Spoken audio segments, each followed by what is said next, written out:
So what are the top 3 limiting beliefs that you see most agents have that you just want to you want to choke the belief and break its neck? They drive Um, me insane to see. yeah, just the things that you see from most people in general. Yeah, because you're like, dude, you're so smart, and you're cock blocking yourself, dude. Why? Yeah, I think most people, they wanna know. I think it's a typical habit when you're getting into insurance or anything new is that you wanna know a lot about something before you take any action, and you actually learn by doing. And so if you're like, "I don't know a lot. I need to know. I wanna know." It's like, "Okay, then do, and you'll learn," you know? And so, dude, the best way you wanna get better at public speaking? Freaking speak a bunch. You wanna get better on YouTube? Do a bunch of videos. You know what I mean? You wanna get better at selling insurance?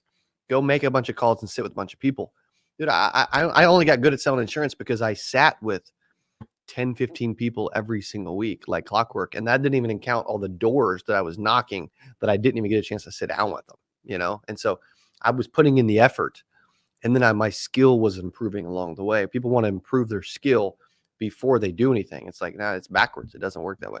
Yeah, so for you guys watching this that are like, well, it must be nice to have those are my favorite people. The that must be nice and the hey, you got a sec people. Those Mm, are my favorite people.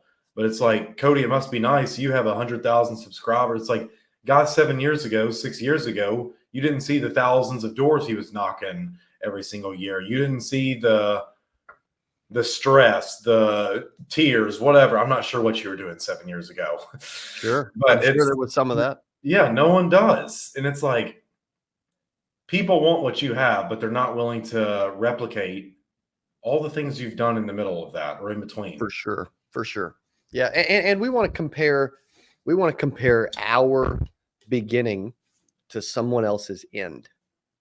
And it's like, dude, I've been doing this thing literally December the 19th, right? Yeah.